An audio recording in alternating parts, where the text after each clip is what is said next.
Recording in progress. Haribol, you're back. I'm back. Holy Sorry, I shit. don't know what happened. No problem. So what's going on? I'm actually having prasadam right now. So I saw your message and I was like, oh, do I join and just continue eating? So I'm eating when I'm talking to you guys. That's fine. You can do both. Yeah. Yeah. So it's nice to finally hear you on. So you're originally from where? From New Zealand? Yes. Born and bred here in New Zealand. Try. How many kids you got? 7, Prabhu. I have 7. Wow, nice. I have 4 daughters and 3 sons. Four daughters and 3 sons. Wow. That's amazing. Wow. What made you so attracted to Krishna consciousness? Well, what was the? Okay. Prior to Krishna consciousness, I was brought up in a very unhealthy family life. So mum and dad weren't too good, and I just wasn't taken care of very kindly. Okay. And then when I was 19, I became pregnant with my first child. Mm-hmm. I didn't know anything about Krishna at the time. And so I birthed her, and then I met another man who did have some idea about Krishna. Mm-hmm. And I went on to have 3 children with him. Mm-hmm. But his idea of Krishna consciousness was pretty much just wanting me to like have some kind of a slave mentality, you know, that I do this and I do that. And yeah, I kind of accepted that at first. Right. But yeah, after being like 10 years with him and having 3 children with him, I met another devotee, and who's the father of my latest 3 children. And he's the one who actually who told me he didn't want a dummy for a wife, and he was like, read the books. He just wanted me to read, and so I did that. And at first I just read them to attract him, to be honest. So I memorized slokas, and I would like, you know, preach them to him, and he was like, oh, this is wonderful. And then my motivation changed, and everything just started making sense to me. And that was it. So after memorizing slokas from the Bhagavad Gita, I walked the streets and I found a books distributor, and I brought the Bhagavad Gita, the Chaitanya Charitamrita, Nectar of Devotion, and that was me. I just read and read and read, and that's just been my life. Amazing. So wow.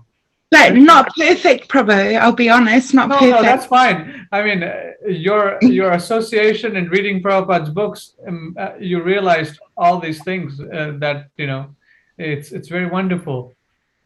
Yeah, I feel blessed. Jai, your friend Elizabeth Rupa Manjari is also here.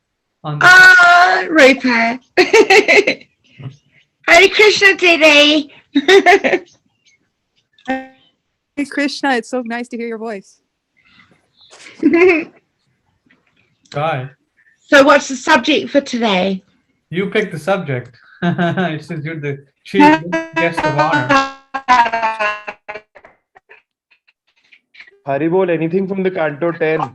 Hare Krishna. Okay, Haribol, Hare Krishna, Narayan Prabhu. Hare Krishna.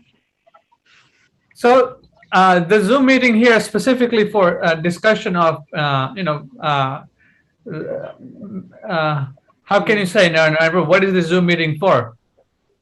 It's an Istagosthi.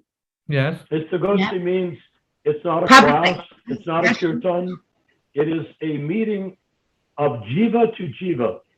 We're meeting one another as spirit soul to reveal what we understand about Prabhupada, and we accept Prabhupada as having been sent here by Lord Krishna, that everything he said is emanating from Krishna's lotus mouth through Prabhupada, and that cannot be changed or modified or any way distorted over the next, well, we say the 10,000 years of golden age of Kali, but actually that started with Lord Chaitanya, so there's only about 9,450 years left.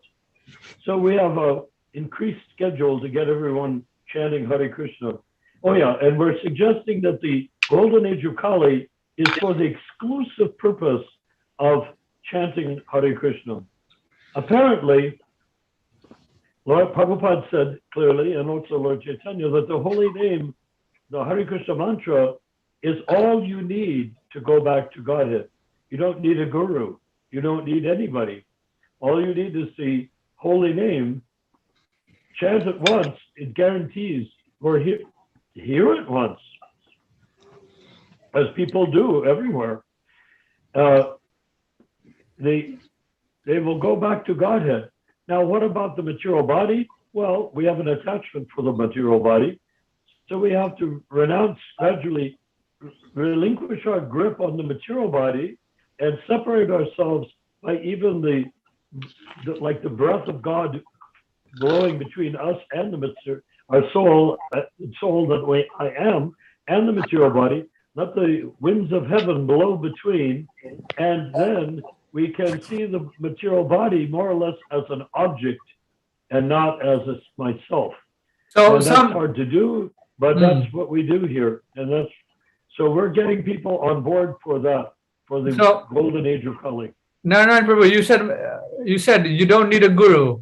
Well, what do you mean by that? And you said the Maha mantra is all you need. So can you elaborate? Well, I did not say, Prabhupada said that the Maha, when Lord Chaitanya broke open the storehouse of love of God, he released the holy name. Yes. He released pure, unalloyed love of God all over the world. Right. It flooded the land, Prabhupada says. It's the most wonderful lecture that he gives. And he said, and those that were devotees, when Lord Chaitanya broke open the storehouse of love of God, Lord Chaitanya said, those that were devotees, they drowned in the ecstasy of the Hare Krishna mantra. And those that were not devotees, they floated. All right. So, the reason of breaking open the storehouse of love of God is so that untouchables, bad people, insects, animals, trees, that's fine. All go back to Godhead by hearing. We understand that part, that Lord Chaitanya Mahaprabhu broke house to store love of God. He brought it. So that thing Lord Chaitanya Mahaprabhu himself is delivering, but how is he delivering the Hare Krishna Maha mantra? You said you don't need a guru, so you go. No, well, we have a guru. It's Lord Chaitanya is a Yuga avatar. Yes. It's as though, you know, we have like Christianity and Judaism and Islam, all those religions, Buddhism are there busy trying to get followers that they want to go and find God. So Lord Chaitanya comes here on 2 feet, breaks open the storehouse of love of God and says, I am God and this is what you need to do. Yuga avatar means no more religions in this Kali Yuga. Just chant Hare Krishna. So our job is to give the whole, we have been given the holy name. Now our next job is to give it. And I might hint, the more we give away the holy name, the quicker we will go back to Krishna Loka. And the more we want to keep it in our watch pocket and guard it carefully and steal it from everybody that might hear it, the slower we'll go back to Godhead. No, then someone might argue that, I've heard the Maha mantra and Lord Chaitanya Mahaprabhu is my guru. So how does that work? Lord Chaitanya is not our guru. He's, it's sort of like we have a disciplic succession coming from Lord Chaitanya, very brief one, a very short disciplic succession, coming to Gaur Kishore, coming to Bhaktivedanta, Bhakti Vinod Thakur. And from Bhakti Vinod Thakur, he restored the mood of Krishna consciousness and took away the Sahajya rascaldom around chanting Hare Krishna from Bengal. Then Gorakhashodas Babaji was a contrarian. He did everything differently or backwardly. And as a result, he made it possible for Bhaktisiddhanta to do the strictest person on earth to do a lot of astonishing things backwardly, such as driving in a limo into Vrindavan, where the sannyasi is supposed to walk barefoot into Vrindavan. And he drove in a British limo into Vrindavan. That's very contrarian from the Vaishnavas. They were so upset they wouldn't even let him they didn't want him to stay there. So why are you saying that you don't need a guru? I mean, when Chaitanya Mahaprabhu accepted a guru. Well, Chaitanya accepted a guru, and it comes down to Prabhupada. Prabhupada is the last Acharya in our line. But you didn't mention that, so that's what I was getting to. Oh yes. You don't want to skip that part because people will say, the last Sampadaya Acharya. Okay. In other words, there you go. There's no need for an Acharya after Srila Prabhupada because there is no Acharya after Prabhupada. Who is an Uttamadhikari? Who is descended from Krishna Loka? Who can speak on behalf of Krishna besides Prabhupada? And as Panchali pointed out, she's gotten her realization by reading Prabhupada's books.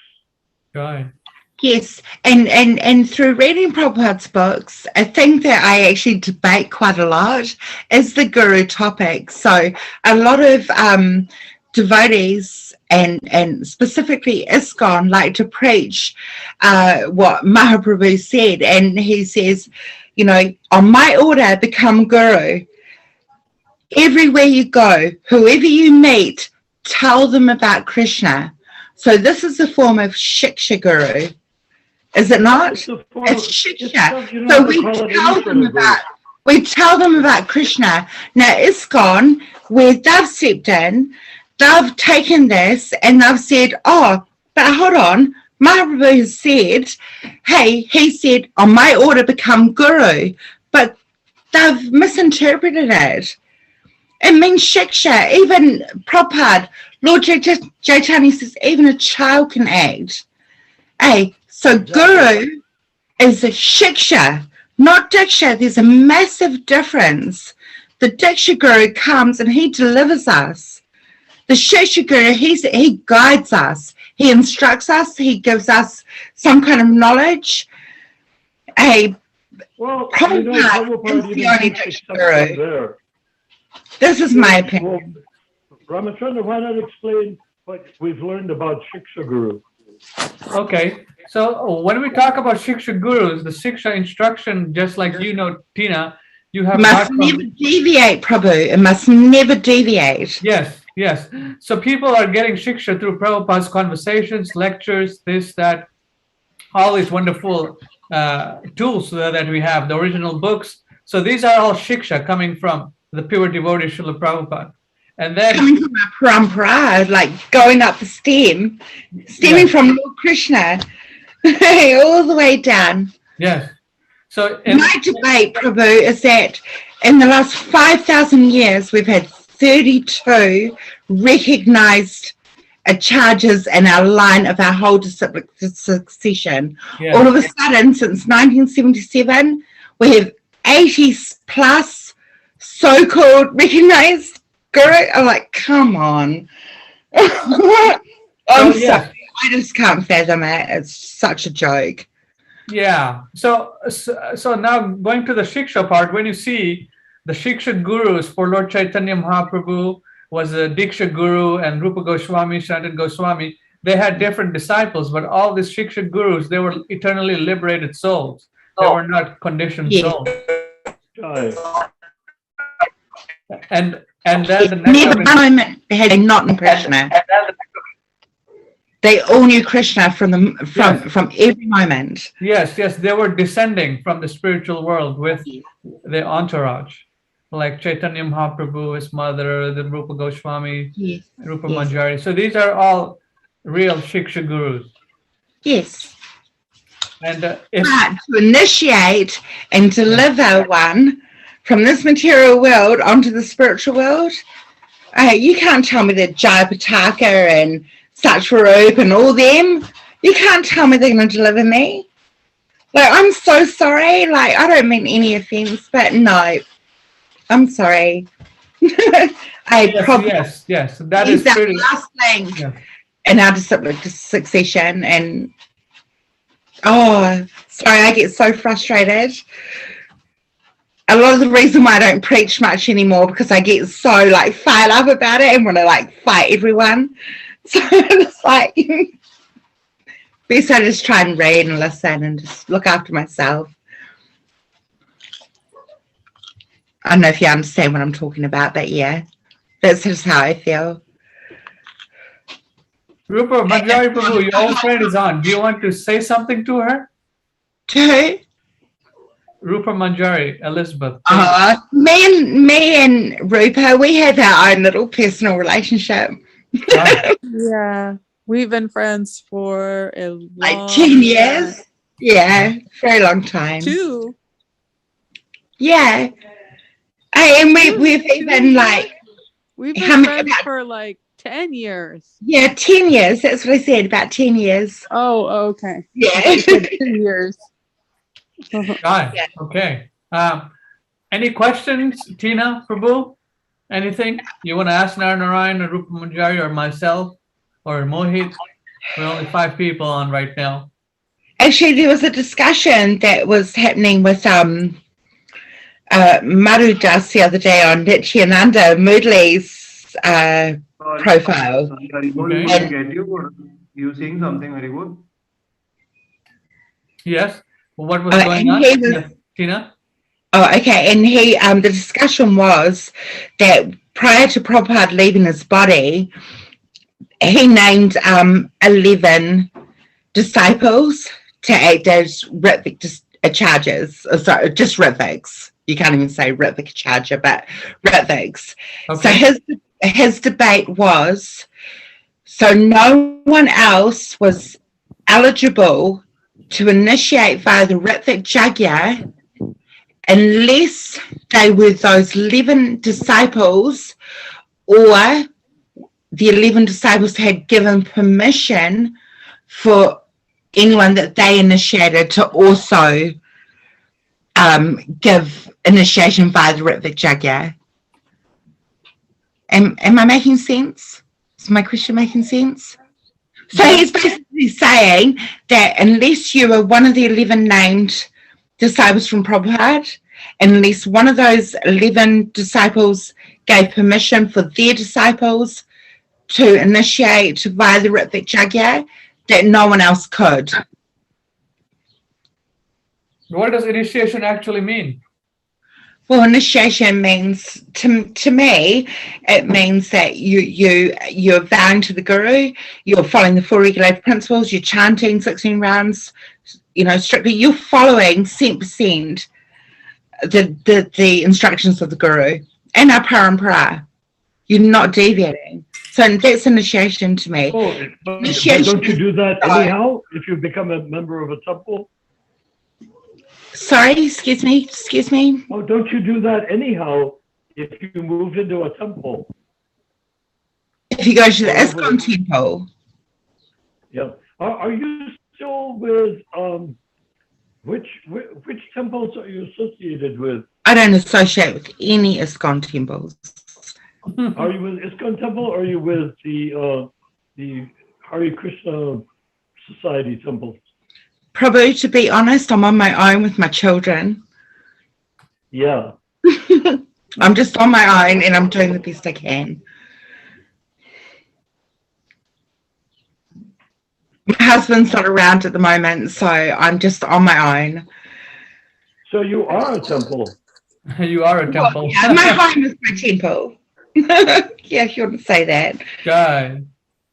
So what we're exploring is that after Srila Prabhupada, there's no need for ongoing gurus for the very simple reason that if you chant Hare Krishna once and you're going to go back to Godhead, what does your guru going to give you if you take initiation from that guru?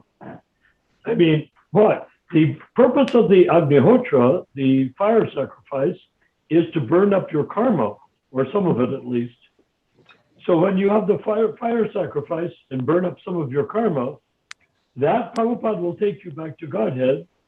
He will become your, if it's Prabhupada you're taking initiation from, he will watch over you. He will be with you. You can consider him to be as intimate as if you were initiated in 1965. So, yeah, so that the initiation can be true. Prabhupada said, ISKCON is my body. And Prabhupada is transcendental. His body is transcendental. Krishna created ISKCON. Krishna created the GBC. Krishna created the direction of management. And Krishna gave Prabhupada every bit of guidance to operate, to serve him. So whoever wants to can take shelter of Srila Prabhupada.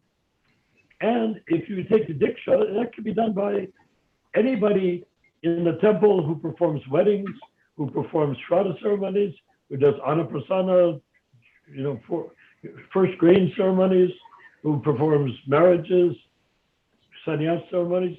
Anyone who qualified to do that is qualified to hold a fire sacrifice for you. He doesn't have to be a Ritvik per se. That was Tamal Krishna came up with that term. So are you saying, excuse me, Prabhu, are you saying that I can go to Jayapataka and that he can give me all that? What? Even though he's a disobedient disciple. Are you saying to me that I could go to the likes of Jayapataka and he can initiate me and then I'm still going to get all auspiciousness that comes from that? Are you telling me that he can take me back to There's a here? difficulty to become initiated by an ISKCON guru. And that, are you initiated by an ISKCON guru? I'm not initiated. Good. You are initiated. You're initiated by Prabhupada. Well, Prabhupada's my guru. You are blessed to be a Prabhupada disciple many years ago. So you are initiated by Prabhupada. If you want the Agnihotra, then you need someone to give it. Yes. Before you were associated with Paranjan and what's his name? Yasoda, yeah. Weren't you associated with Yasoda? Yasoda Dalal? You're talking about him? They were, my view is they went off on the wrong track. They were busy attacking gurus, whereas I think they would have been better off going after the GBC, because in ISKCON, the unelected GBC appoints gurus. So get the GBC to be elected, then the gurus can't be elected by anybody. And in the 5th verse of the Upadeshamrita, the Nectar of Instruction, Rupa Goswami, who is the manifestation of Rupa Manjari from the spiritual sky, why Rupa Manjari is named Rupa Manjari, and that is, he says that you must take initiation from an Uttama Adhikari. He said that sometimes the Kanishta and Madhyama Adhikaris are offering initiation. He said, but the disciple must be from the same platform, meaning nothing much in particular, must be from the same platform, and they cannot make much advancement under the gurus, Kanishta Adhikari gurus, insufficient guidance. So, but the Kanishta can only take you so far, Prabhu. The Kanishta can only take you so far. He can't take you anywhere that you can't go on your own. But what if I don't want to just go like so far? What if I actually want to go further? Well, if you want a Kanishta guru, ask him to take you to the store and back. That would be useful. But, to buy something to make prasadam. But as far as taking you back to Godhead, he can't go back to Godhead, so how can he take you back to Godhead? Prabhupada can. Huh? Prabhupada can take me back to Oh, yes, yes. Yeah, did you say Prabhupada can? Yeah. Absolutely, Prabhupada So can. I don't want to accept just the Kanishta. I want the Anybody who Uttara. performs, I don't want anyone to take performs, I want to get the hell out of here. whoever performs the fire sacrifice on behalf of Prabhupada can help you become released from your karma. And Prabhupada will take you as his disciple. He has said that clearly in stacks of writing that Rupa Manjari and I were going over for the website we're creating. And he said that in so many, Rupa Manjari, didn't he say from so many angles of vision, how the spiritual master can act through the holy name, act through ISKCON, act in so many ways to deliver the fallen soul, right? Yeah, definitely.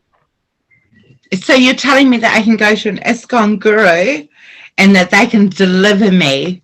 No, He no, can't- he's not he saying can't- that. he They can't can No, do take that. me no. back to the Godhead. Is that what you're telling me? No, no, he's not saying that. Yeah, he's saying that Prabhupada is the last Acharya, and then initiation must be accepted from an Uttamadhikari. If you read the next of instruction which I have on the screen, it's saying one should not become a spiritual master unless he has attained the platform of Uttam Adhikari. See it? Therefore, a disciple should be careful to accept. And Uttama Adhikari as his good. Yeah. Yes. So tell me who within ISKCON is. No one is- within ISKCON is Uttam Adhikari. If I mean, Nobody's these- a Madhya Madhikari. no one's in a Madhya. They're all Kanishta Adhikaris. Sorry, I must have People- confused the There are conversation. people sitting on a subway going somewhere altogether. They're on the subway, which is better than walking, but that doesn't mean that they are suddenly astronauts. Right, yeah. So here we're professing, no, we're not professing, we're saying that Prabhupada is the last Acharya that came. And here's the people, here's the person that's, line. yes, in this disciplic succession, that he's taking everyone back to Godhead. The Kanishta Adhikari gurus, the only thing they can give you is insufficient guidance, which is there. And that's all they can give you. What happens when they do the fire sacrifice in terms of your karma, Prabhu? Well, they fall down after a few days. Yeah, they do. And they fall down because they get clogged with karma. They take 100 disciples, you have to take the karma of all 100. But what happens to the karma? It's transferred to them. It doesn't go back to Godhead. When Prabhupada gave initiation, your karma, you, the jiva, are accepted by Krishna as his associate. When the ISKCON guru or Kanishta Adhikari guru gives diksha, he takes on the karma himself. So when he dies, and if he goes to an unpleasant birth after the next birth, because he's taken on the karma from so many people that he has to suffer as a result, you have to go there and suffer with him. So you could become his guru to get him out of the horror that the corner that he painted himself into when he was a guru. You can say, come on, guru, let's go. Let's chant Hare Krishna with Prabhupada. Okay, so from like a mum who's raising so many children, who's on her own, like, what am I supposed to do with my children? Like, a lot, you know, I've got two 16-year-olds here. I've got a 14-year-old. I've got little Alita who's so submissive and just like adores Krishna, everything. You know, Congratulations. she prays for him. She brings home flowers and offers them to him. And then I've got 4 older children that are 27, 25, 23, 21, and they don't want a bar of Krishna. Like they don't want to know about him. They don't accept him. They think that I'm just fanatical. Like, what am I supposed to do with that? Ramachandra, what should she do with that? Well, your children are spirit souls, and the mother is Krishna conscious, so you can feed them prasadam, nice food, Yes, offered to yes, I Krishna. do that. Yep, heaps I do that. Yeah, so One good thing I can do, you know, for my children. Yeah. and they're adults now, so you can't force them to do anything, right? The best thing you can do is be an ideal mother, a caring mother, Krishna conscious mother. And that's all you can do. That's in your power. Do you think that I'm a caring mother, Lily? Now, you sound like a caring mother. And as I remember you from when you had like 2 children, you're a very caring mother now too. But the thing is that there's no harm to go to an ISKCON temple. It's just that no need to take initiation. You can go there, offer obeisances to the Prabhupada's Vyasa-san. You can go there and take prasadam. You can offer obeisances to Gaur Nitai, Lord Krishna, Radha and Krishna, and Lord Jagannath. You can do whatever you can do. You can go and listen to the classes. You can join in the kirtans, even though I can't do it because they're not very Prabhupada-styled kirtans. But anyhow, you can associate with other devotees, but just don't take initiation. That's all. There's tons of people. Nowadays, there's swarms of Hindus that are coming to Krishna consciousness, and they do not necessarily take initiation. They just come and make a donation. They're happy for that.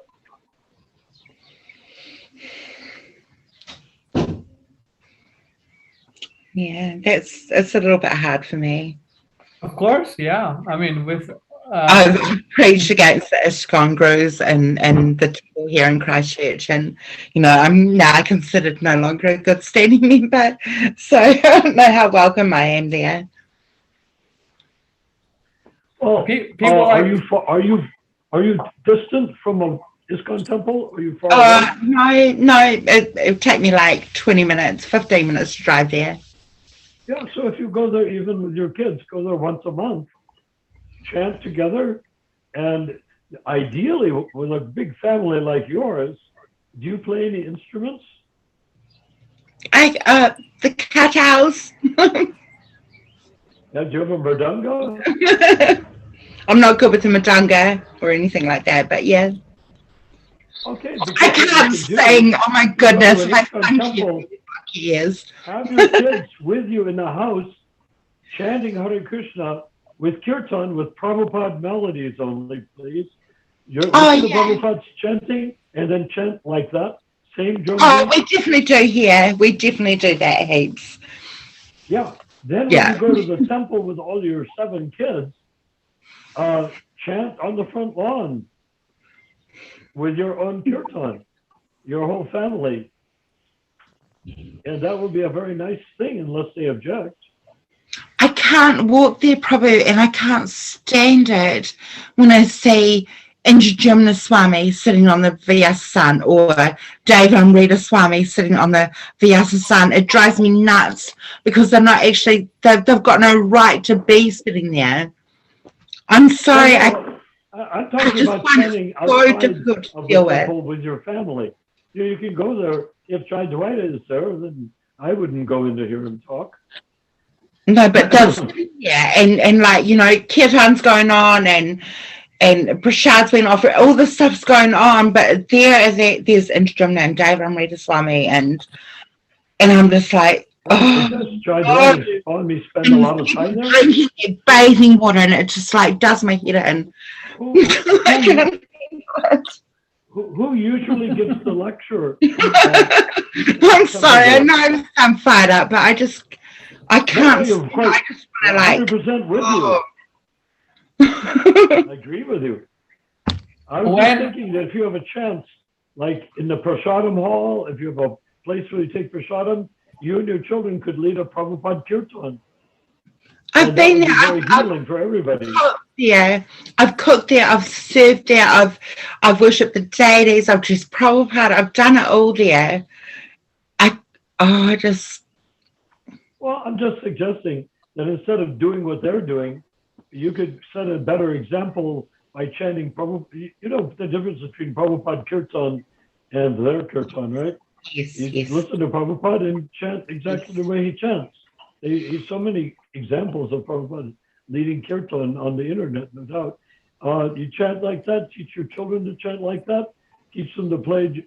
If they don't have a mridanga, get a bongo drum or any other drum. And they can play it in that same style as Prabhupada. And when you do that, you have essentially a temple on your own. You are a temple. You and your children are bigger than most of the temples were when I joined the movement.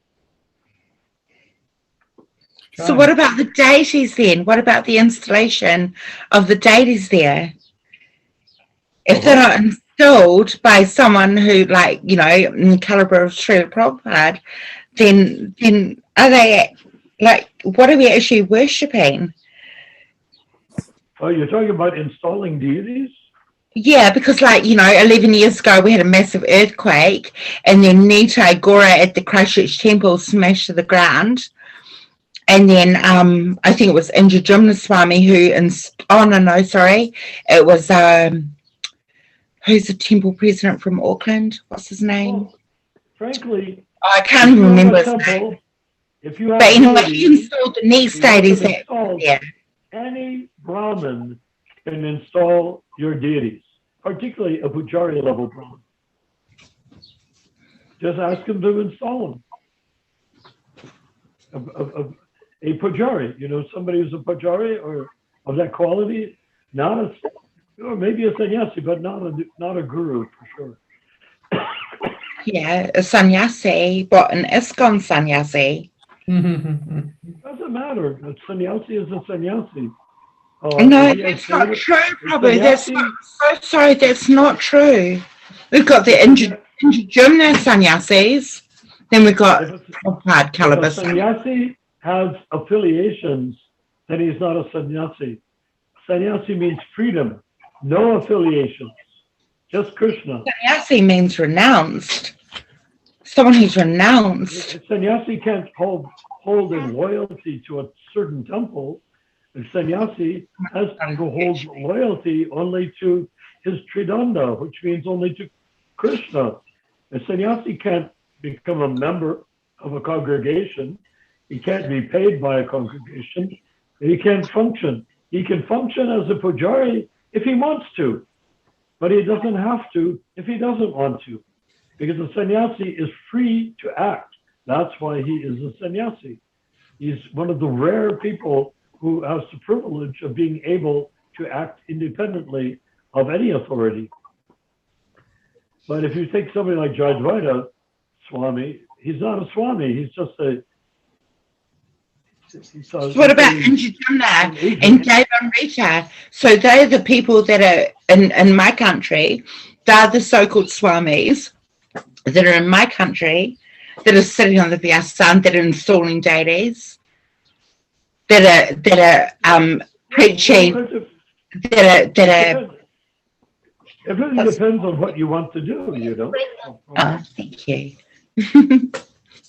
If you Sorry. want to install deities, there will be some Brahmin who can install them for you. And if he's a sannyasi, technically he has no affiliation with anybody. The sannyasi is supposed to be completely independent. So if you ask, Okay, so we have the likes of Indrajumna Swami who installed the deities at the Christchurch temple, where I don't even feel like he's qualified to do the prayers or perform anything for the installation of the deity. Indrajumna Swami. He's the one who installed the deities at the Christchurch temple. Indrajumna is not a very sharp blade in the deck. So if I go to the Christchurch temple, I will tell you one thing: you and your husband can install the deities yourself. Just learn the prayers and install. But it's not me and my husband anymore. It's just me and my children. You don't need a Catholic. You don't need a priest like a Catholic church or a rabbi or a Mahajin or somebody of that sort. You don't need any priest to install the deities. All you need is one thing: a sincere desire for the deity to accept being installed. If you want the deity to be installed, that's all it takes. You can do it yourself. Okay, so are you saying that if I engage in illicit sex, smoking drugs, drinking alcohol, eating meat, that I can install deities in my home, and that Nitai Gora Radha Krishna will manifest and they'll come to being in my deities, that they're actually there? Of course. Sorry, I disagree. You must be sincere and believe that Krishna, if you ask Krishna, you're a disciple of Prabhupada to begin with, as far as I know. You are accepted exceptionally Diksha or Shiksha initiation from Prabhupada. There's no problem there. So if you go to the deity and say, in behalf of my spiritual master, please allow me to install you here, I will do the installation ceremony, why would Krishna say no? Oh yeah, very, very good.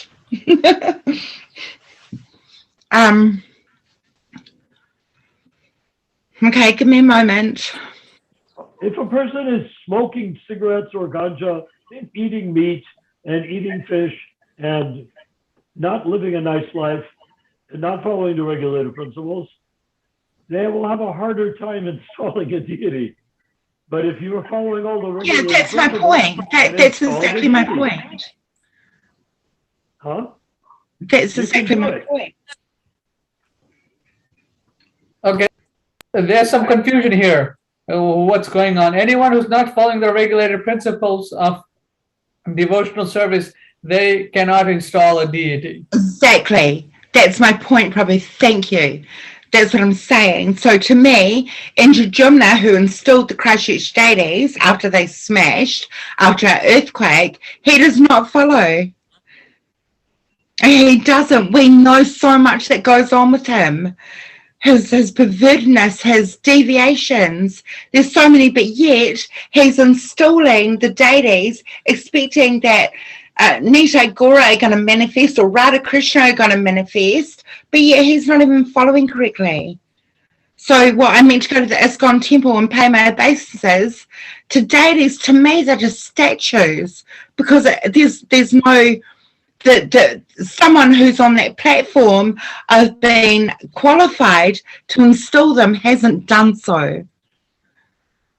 So what am I worshipping when I go there? When I walk in the ISKCON temple and I see the Indrajumnas or the Devamritas or the Jayapatakas or the Satcharups or whatever serving the Vyasa sun, and then I see deities that have been installed by such people, and I see Prabhupada sitting in the corner with everyone turning their back to him, like all these things where I'm meant to go in there and be humble. I'm sorry, I can't stand it. It drives me crazy. This is why I'm no longer allowed in the ISKCON temples, is because I express how I feel, because, Prabhu, I read the books. I've read them unlimitedly over and over and over again. And Prabhupada tells me that a sannyas does not act like this. A brahmachari does not do this. Guru does not act like this. No, and don't worry. within it's gone. No, but I do worry. That's them. They have to deal with Prabhupada. They have to deal with Krishna. But you're advising me to go to the temple. You're advising me to go to an deal with us. Now, could I ask you basically follow the principles yourself? I do and I don't. I do for a long period of time, and then I do muck up a little bit. I have since. But you're not eating pork, right? Oh shit, no, yuck, no. So no. If you're basically following the regulative principles, then I basically, as I would have all this time over the last decade, I basically empower you to install the deities. I take the karma. I take the responsibility for you installing the deities, because I know you will ask Krishna, please come here and sit tight in this deity form so that I may worship you as Krishna. And please have mercy on me, because I want to install you here because I know that you're God, not that you're marble, but that you're actually God coinciding with marble. And so please sit tight and be my deity. Naranarayan Das Vishwakarma will take the karma of your installation, okay? Yeah, Hare Krishna. Yes. Haribol. But the ISKCON temples, probably that's my dilemma. Not my deities that are sitting on my altar.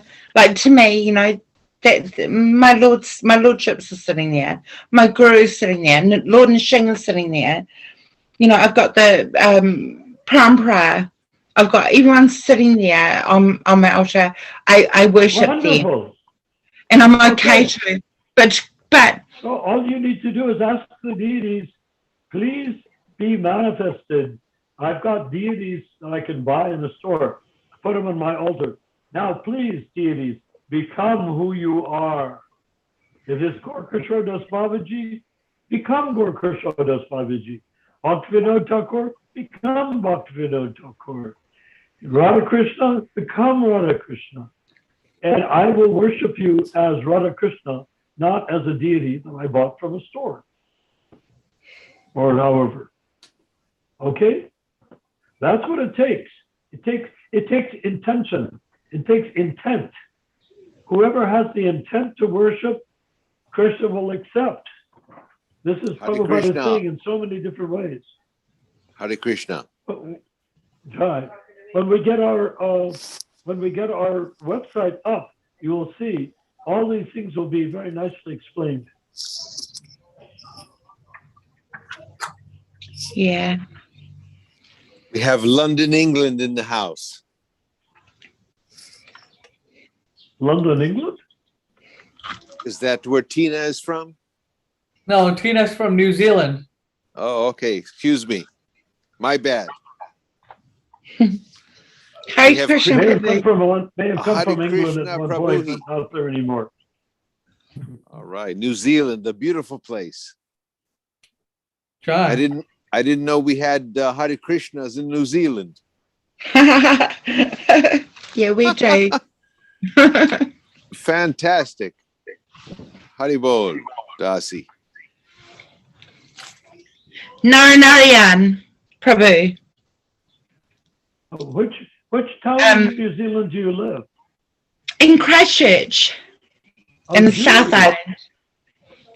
I'll be done. I mean no disrespect. I'm sorry if I came off in a challenging way. I just get so frustrated sometimes with everything that's going on. So I meant no disrespect. I'm just questioning, just asking. Sure. Yes. You can question, you can ask, you can express yourself, you can share your realization, whatever you like. This is an open Never forum. disrespect. Plus, I've also seen Ramachandra. a lot of contradiction. I've also seen a lot of contradiction with my associations and the Hare Krishna movement. So sometimes I'm battling with my own mind through what I read and how I interpret it, through how others talk to me. I just get like a little bit bewildered and a little bit frustrated, and I'm like, oh, it doesn't make sense, but I don't mean any offense. I'm just asking. We should never be bewildered through Srila Prabhupada. I'm always bewildered. Bewilderment. Always bewildered. So Panchana Prabhu, you could also put a sign on do you have a house or an apartment? Or do you live? I have a big home. I have a big 5-bedroom, 2-bathroom, massive section home. Very nice home. You could put a sign on your outside of your house saying that this is a temple of Krishna and that you're welcome to come on Wednesdays at 7 o'clock and Sunday at 6 o'clock or something.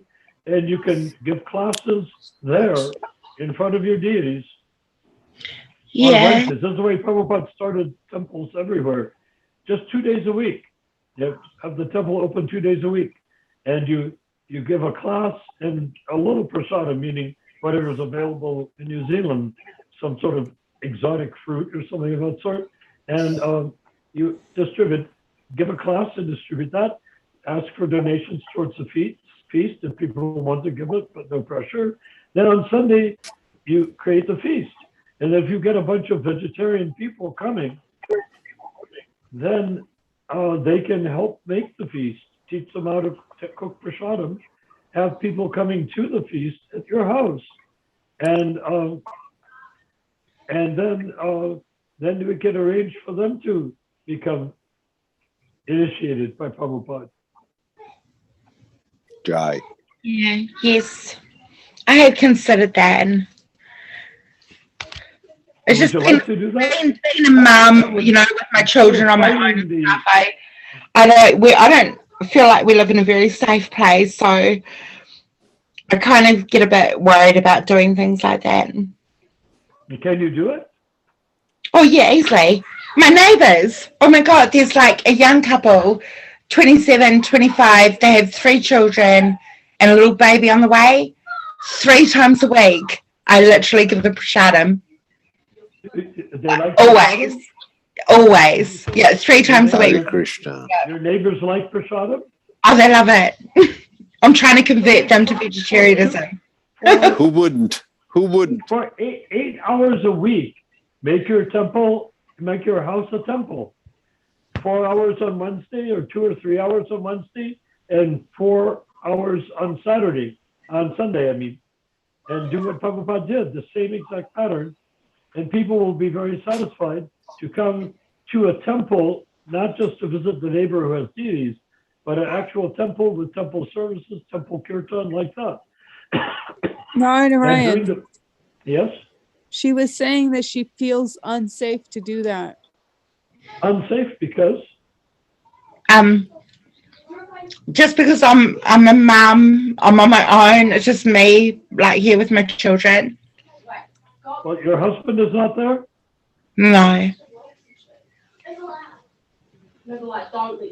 That's another topic.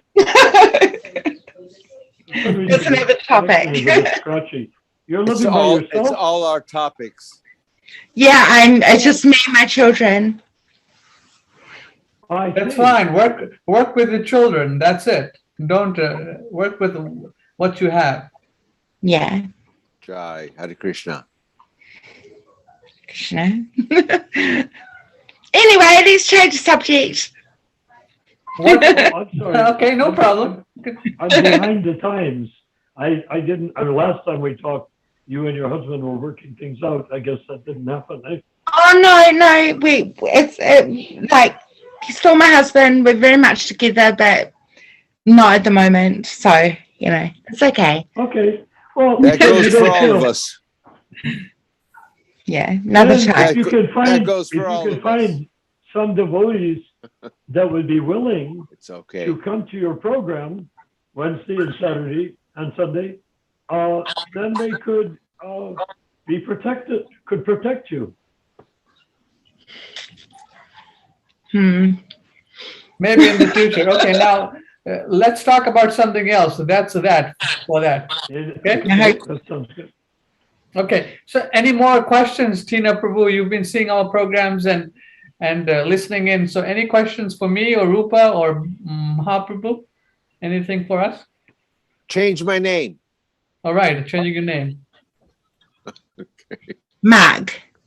Mark. Yes, his name is Mahaprabhu Das. Amen. Hare Krishna. Hare Krishna. No, but do you have any questions? Tina and Lali. Lali means Lalita. Lalita. Lali. Come here, baby. Lali means candy in Hindi. I thought Lalita meant playful. What? Lali is also a name for Sweet. Radharani. Yeah. Candy is sweet. Hare Krishna. Come here. Hare Come Krishna. Mamma mia. Lalita. Krishna. What is her name? Lalita or Lali? Say your full name. Lalita Shiv Shaka Devotee Tomorrow Evans. Mamma mia. Wow, that's a Wow. long name. You got like 5 words in it. A lot of words. Tell John. them what's going on in our house at the moment with the kittens. Oh, we have kittens and they all have litters, but some of them still don't use it. And then they're really messy. They are messy, aren't they? Hi. We have 8 kittens right now. Wow. Come back, Lily. Oh, she's gone all shy. So right. Yes. Well, she may be kind of shy, but we're kind of friendly. Mhm. So maybe our being friendly, she won't be so shy. Sometimes. Her favorite thing is to she prays a lot. If she's shy, tell her if she says Hare Krishna, then she doesn't have anything to worry about because Krishna will protect her. I do Say, too. Hare Krishna, like that. And Krishna will protect you. She prays a lot to Lord Nrsimha. Enjoy. She prays a lot to him for Mum to have a gentle heart. Jai. A gentle heart so she can get her own way. Of course. Yeah, Russell. She's so precious, Panchali. Thank you. She is. She's such a darling. Okay, we have some questions for our online viewers, so we're gonna zoom to that. So let's not keep it too long. Let's give responses which are very precise. So here one devotee asks a question here. How do you know that Srila Prabhupada is the last Acharya in the Sampadaya?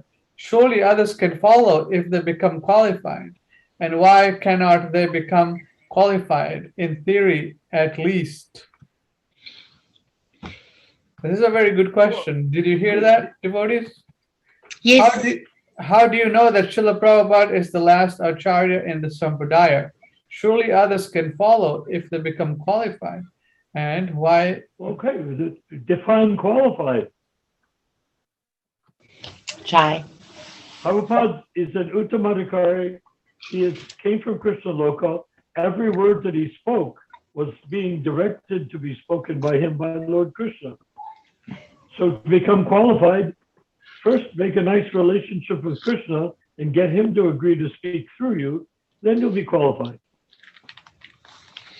But if you just say qualified means that you follow the regulated principles, that's the minimum standard of the Kanistadikari. How can you say that's qualified? All right. Christopher, you can join us. I'm sure you can see what we're doing, so you can ask these questions. Aristo, our friend, Krishna conscious supersedes and dissolves all worldly challenges by chanting Hare Krishna and reading Srila Prabhupada's books. Persistent devotion renders all devotees enlightened, and lofty goals are achieved by the will of Krishna. Yes. As long as those lofty goals are something Krishna wants. Right. Right now, Krishna's in the heart of every single jiva, not just humans, not just in the past history, not in the future history of human beings, but every bug and creature and plant. He's in every single jiva. So if you want to do something to please Krishna, be sure that it's calculated and guaranteed to please Krishna, and not just a fanciful thing that we come up with because we want profit, adoration, and distinction. And then Christopher makes a comment here.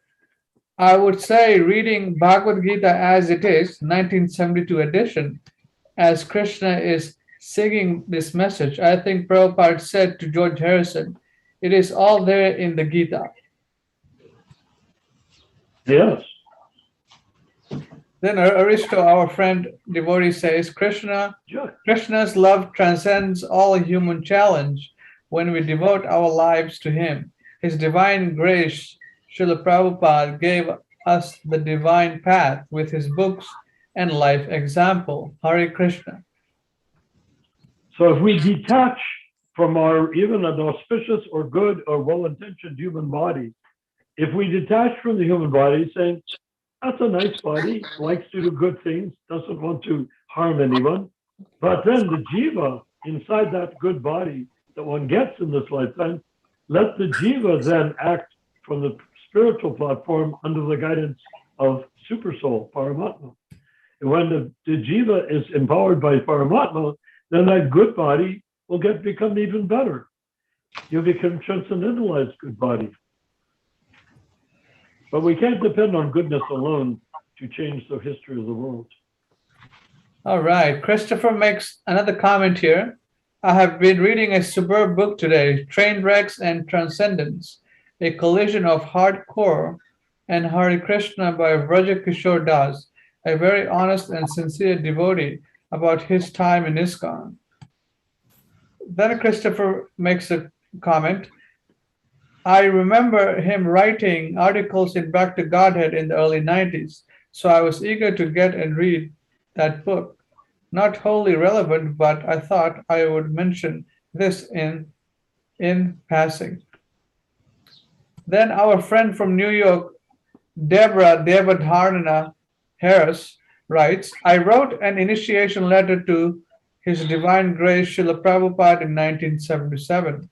His Divine Grace was in England at the time and unfortunately became ill and went back home to India. How should I see my position? I feel lost even though I took initiation from another. I try to be faithful to him. Is this proper for me? So, a little insight about Devadharana Prabhu.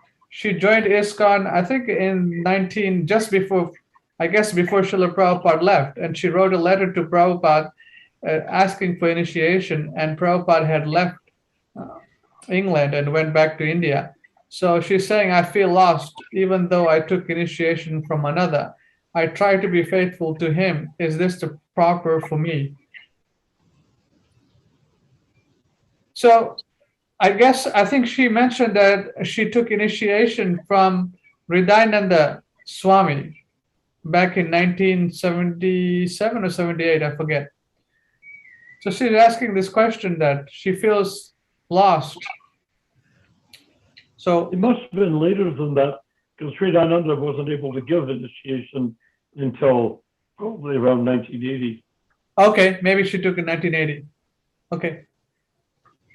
So, I mean, the thing, a lot of people are thinking on the material platform, Prabhupada is the Shiksha and Diksha Guru. If you follow the regulatory principles, chant Hare Krishna, and help others chant Hare Krishna, you'll make advancement. That has been my experience. That has been anyone who's been practicing is their experience. So I don't see why she's feeling lost. You know. Well, it sounds as though she wonders if she made a mixed loyalty by worshiping Prabhupada as her guru, which was her intention, and then taking Diksha from Hridayananda, if it was Hridayananda. Yeah, that's, you know, it should be clear that when Hridayananda gave Diksha, if it was early on, it was as a ritvik for Prabhupada. So that means that she's initiated by Prabhupada through Hridayananda, the Pujari. Jai. Okay, so that's her. Yes. So she is a disciple of Srila Prabhupada like everyone else here. Yeah. And if that was her desire, so Hridayananda facilitated, but at the time Hridayananda gave Diksha, unless it was at 82, 3, 4, 5, or 6, when Hridayananda gave it, he was a Ritvik, so-called Ritvik, or what is it? Rupa Manjari called the officiating Acharya. Officiating Acharya for Prabhupada. So his job, his duty, and it continues to be his duty, whether he does it that way or not, is to be the officiating Acharya for Prabhupada. That's as close as you can get to a Diksha Guru who's not Prabhupada. I mean, who wants to have their karma taken on by a person whose karma is still stuck in his own body? Exactly. You really want to go down with the ship? Go for it. But there's no need to. To think that there's some magical way that you're already guaranteed you're going to go back to Godhead by simply chanting Hare Krishna. Anyone who's qualified for initiation chants 16 rounds, goes to morning and evening program, chants, so much, and believes in the deity, and believes in the books, and believes in Prabhupada. Why would he need to take a guru to take him back to Godhead when what he's doing as a Kanista Adhikari in ISKCON is back to Godhead? Jai Hare Krishna. That's the truth. Yeah. You speak the truth, Narayan. That's because you have to take your truth and put it under a pillow of the truth truth fairy will come and leave you a blessing. Some money. No, maybe bigger than that.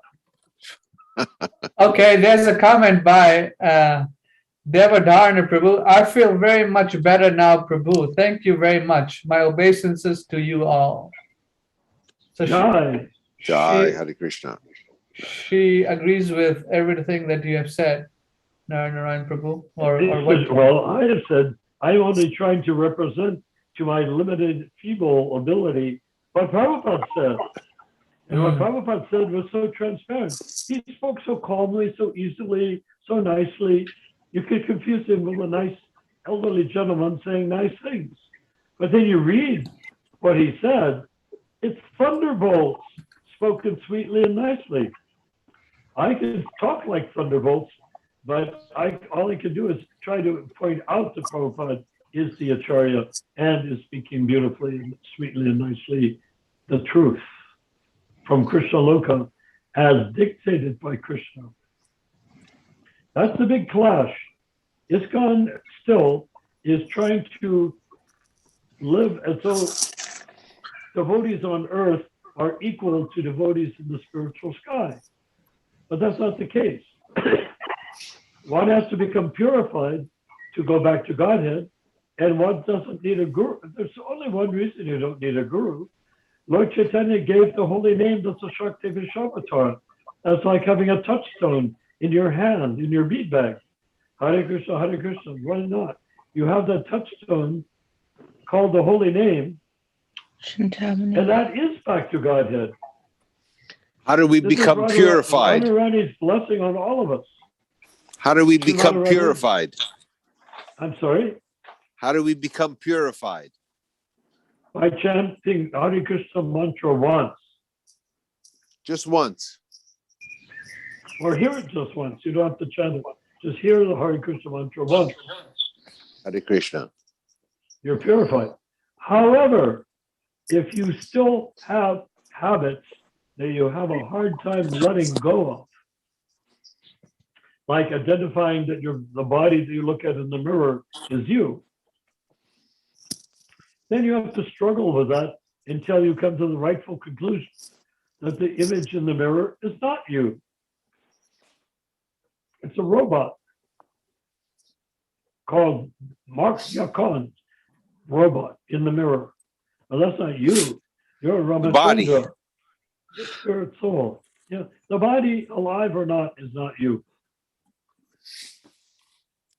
What about the mind? Is it me? No, it belongs to you. The spirit soul is me. You are spirit soul, and the mind belongs to the spirit soul, you. I am the soul. The mind wants to identify and be owned by the body. I am the soul. You got it. And the mind. I don't have one. I am one. Yes. Hare Krishna. It's not even one. I am Aham Brahmasmi means I am spirit soul. Not that I am one of spirit soul. I am spirit soul. That is your individual statement about your individual condition of life. Hare Krishna. Yeah. I'm beginning to understand. Vinayak Prabhu, welcome to the Zoom meeting. Prabhu, anything you want to comment, share, realization, anything, Vinayak Prabhu? Who has come on? Vinayak Prabhu. Oh, very nice. Hare Krishna. Hare Krishna. Is Mother Panchali still with us? She's still with us. She's still with us. That's wonderful. I offer my obeisances again and again to Mother Panchali. Go ahead. Okay, So, Vinayak Prabhu. Prabhu, go ahead. Yeah, so I have a question that please accept my humble obeisances of glories to Srila Prabhupada. So I have a question that among the disciples of Srila Prabhupada, do you know any pure devotee? What does that mean? Like among the disciples of Prabhupada, do you know anyone who is a pure devotee? Besides you? Yeah. Anyone who worships Prabhupada is a pure devotee. But it may take time. Anyone who's heard the holy name of Krishna once is a pure devotee. But it will take time before they're able to disentangle themselves from the material conception of life. Now, that doesn't change who you are. You're blessed by Lord Chaitanya to be delivered, even if you have no background, even if you're not from a Brahmin family, even if you're a Malacha, even if you're a cannibal, even if you're eating pigs. It doesn't matter. It doesn't matter what you're doing or how you're doing it. If you hear the holy name of Krishna once, you're going to go back to Godhead. But you have a task on your hands. I like to say, Ramachandra and I were sort of, finding it a fun thing to say, that chanting Hare Krishna once guarantees you're going back to Godhead. That Lord Chaitanya says, that Srila Prabhupada says.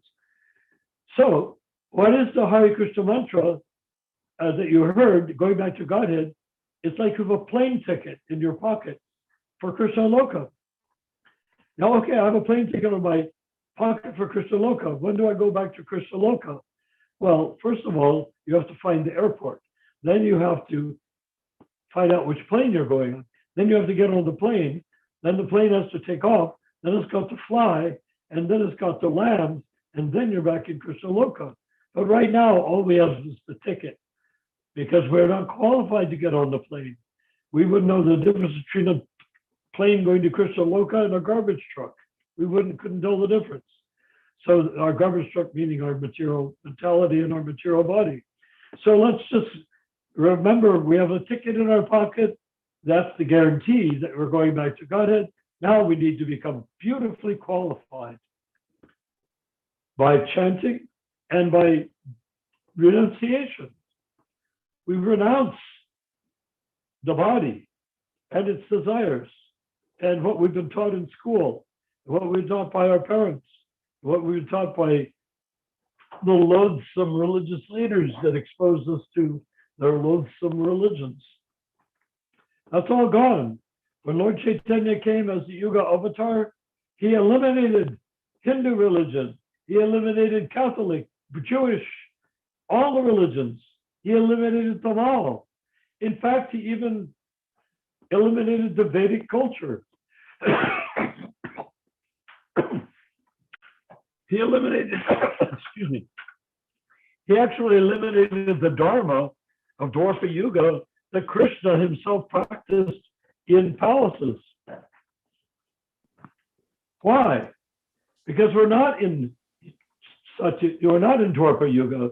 We're not in a palace. We're not able to follow these great austere things. When Maharaj Yudhisthira wanted to perform the Rajasuya sacrifice, he sent Arjuna to find gold. Well, in that rich culture of India, it must have been easy to find gold. But he couldn't find any. He had to go to a garbage heap where some Brahmins had been eating off a fresh set of gold plates every day. And he dug the garbagey gold out of the garbage pit and brought it on an elephant back to Maharaj Yudhisthira. For that, he became known as Dhananjaya, or the bringer of great wealth. To renounce is a difficult thing. What do you think, Mahaprabhu? To renounce is a difficult thing. You tell me about it. It's difficult to renounce because we are in body. The body doesn't want to renounce. The mind doesn't want to renounce. Well, then take the mind out of the body. How do we do that? 50 times with a shoe in the morning, 100 times with a stick at night. Just imagine that the mind is like a glob, you know, and the jiva is like a point, like a star in the sky, a brilliant point of light. Jai. And you want to get the mind away from the body because the mind is not, it's like not chaste, you know. The mind is, she'll go with anybody. And body, mind, and spirit, soul. Difficult to balance. Don't need to balance. So supposing that your mind is attached to the body you're in, and what if in your next birth you become a giraffe? Can you imagine what your mind will be doing with that giraffe body? Totally immersed in it. You're totally trying to figure out how to munch leaves from the top of a tree. That's it. Night and day. And the giraffe, if you tell the giraffe, don't you know you were a great devotee named Mahaprabhu in your last life? He said, are you joking? I'm a giraffe. Don't tell me this BS about me being a human being. I don't like human beings. They kill giraffes. They put them in zoos. No, I want to be a giraffe and I want to be loose and free. Don't tell me. Now, if you tell the giraffe, well, do you want me to do a past life regression? You'll see that you are a guy named Mahaprabhu. The giraffe says, don't waste my time. I see some nice tender little leaves up there and I want to eat them. And I think you're simply distracting me. What do you want to go up and eat them yourself? You don't have to. Go find your own leaves and grow your own neck along its mine so you can reach them. Hold the light. But you see, Mahaprabhu. Either you go to bed or either you go to the outside. Is that your dad? Don't keep the phone. Yeah, he wants us to go to bed. Huh? Well, tell him to chant Hare Krishna on the Zoom call. I'll be right back. Put him on the Zoom call.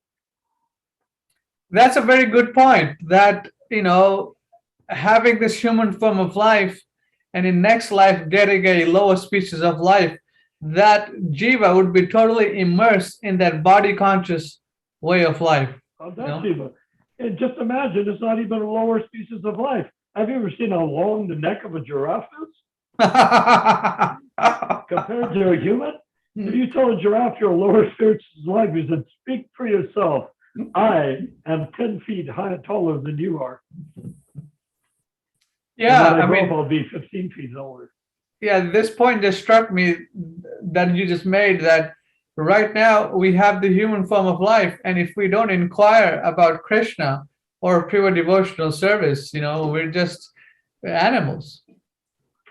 Well, we'll become one at least. Yeah, we'll become one at least, but right now I could be a very nice devotee or a very nice human being in this life and identify with it, be a good father to my boy and girl children, and be a good husband to my wife, and be a good son to my father and mother. But when I die, that's all gone. Never to return. Yeah. Even if I become a human in my next life, will it be the same birth as this one? No way, it's going to be totally different, right? Yeah. And what will the mind be doing in that, if I go from one human birth to another? What will the mind do? Similar things that is happening right now. Yeah, but it'll be identifying as strongly with the new body as we are with our present body. That's what I'm saying. Right now, remember, I was talking about, like, I'm thinking about this body presently, how it is, how it's situated, where it is.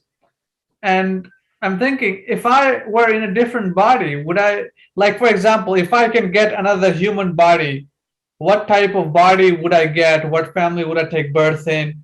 All these things are coming up. Yeah, it's just like buying another car or something. You have to get used to it. And then you get used to it, you think that's your car. You begin to think it's you. The car, oh yeah, that's me, this car. I have a Mercedes this time. But actually, in this Kali Yuga, we're likely to take lower, not higher births in our next birth. Unless we chant Hare Krishna. But devotees will not go further down the scale of humanity unless they really... Unless they become an ISKCON guru. Grew up being... Unless they become an ISKCON guru, yeah. That's a good one. But I at one time had a sort of a meditative experience of becoming a spaniel, a dog. He came in many lifetimes ago. I sort of flashed into that life, but it wasn't like I was watching myself be a spaniel. I was experiencing being it. I was running. I can tell you what it was like right now. I can reimagine what it was because of the way I experienced it. I was running through tall grass. My tail was out in the back, and you see the dogs move their tails this way and that. I don't know why people think the dogs are doing that, but I can tell you, having been a dog in that experience, they do it like a rudder. It helps them guide as they're running.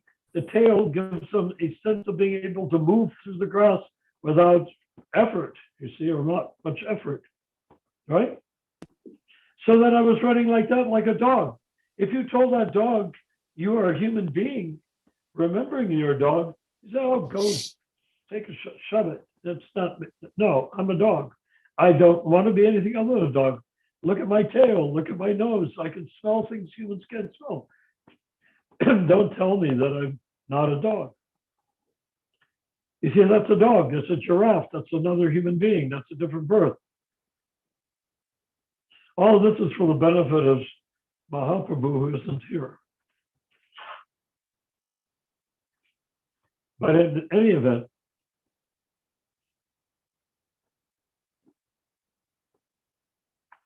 Haribol. So go ahead, Mahaprabhu, Ramachandra Prabhu. I like the direction you were going with that. Why not start evaluating the mind and this body, then dying and taking another body, the mind in the body you take next? Why not do that?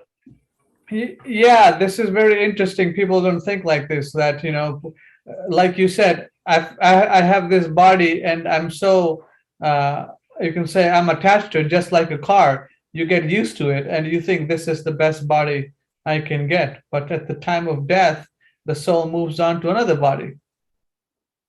Correct. And then what does the mind do with that body? Yeah, it totally immerses itself in that body. Yeah. And the one after it too. Yeah, and the one after that. Yeah, so this is for hundreds of thousands of years, perhaps. Yeah, this is what I've been thinking about. Like if I were to die right now, or I mean, the soul leaves the body, and I'm just kind of speculating, mental speculation of what type of body will I get, what family, what if I had a choice, what would I want? Yeah, but it doesn't, because you're basically, when you, I, or any human being, including devotees, leave their present body, they don't really get a choice in what they take. It's not like they have a lineup of 20 bodies saying, oh, I'll take that one over there. No, you take the one that you have to take due to what you've done in this lifetime, including spiritual life you've done in this lifetime. Yes. You have to. Can you imagine?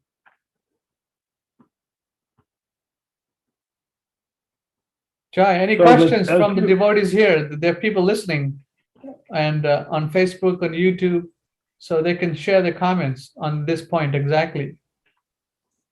It's a good point to think about, isn't it?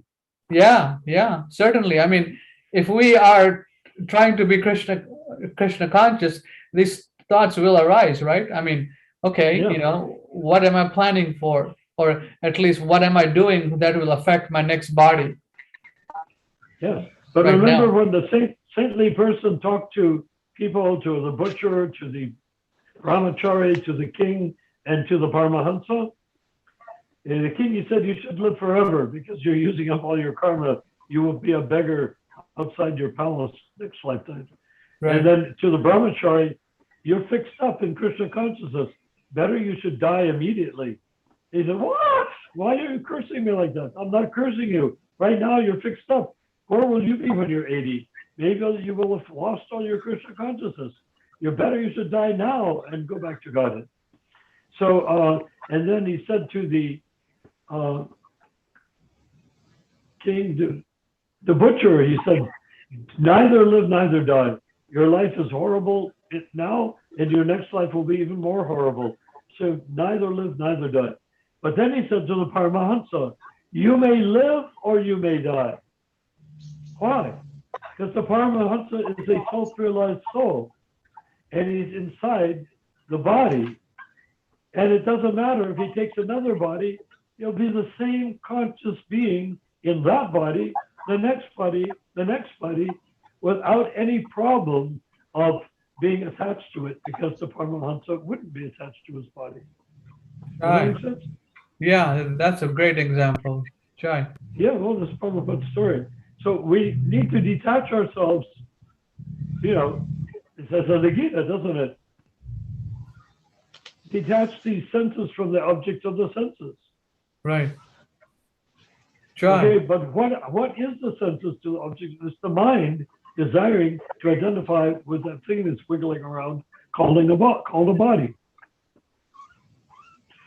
And understandably, when the mind enters the womb of the mother in the semen to connect with an egg in the womb of the uterus of the mother, the mind is in there for every single time the cells multiply in that embryo, right? So for the mind not to be identifying with that embryo is ridiculous. Of course he's going to identify. What's he not? Unless he's a pure devotee, or unless he's a Paramahansa.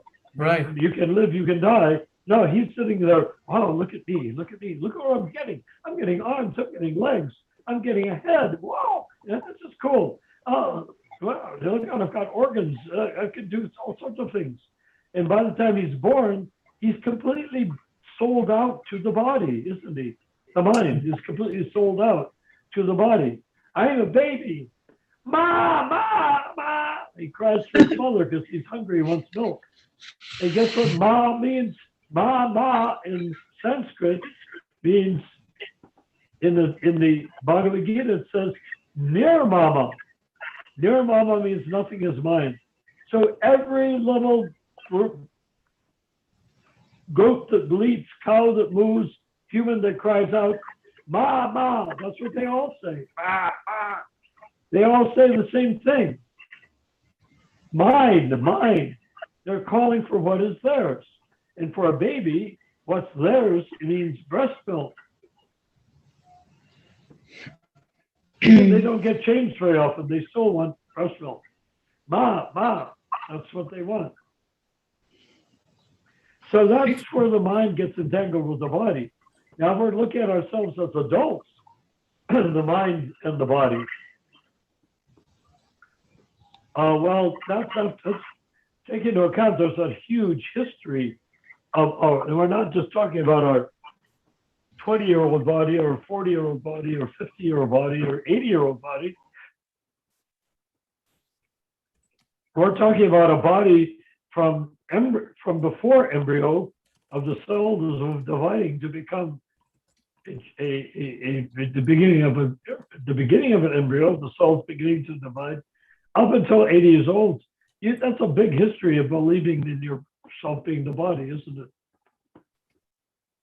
What do you think? Yeah. Oh, sure. You made the point that as the semen enters the mother's womb, it's totally immersed in that present state of I am this body, I am this mind. Yeah, what on earth is going to tell them otherwise? Yeah, right. So, then after 9 months it comes out. And you think you're God? You think you're God? I've gone from being 3 cells into becoming this thing with arms and legs. Hey, yeah. I must be the most blessed creature in existence. So this is the potency, the material Maya, identifying that is not permanent. Yeah. And Prabhupada says that the baby actually becomes miserable in the womb in the later stages because it's too tight. There's a lot of weird crap floating around inside the womb. And then the baby swallows and eats stuff, and he poops and he pees in the womb. That's a part of growing up and functioning.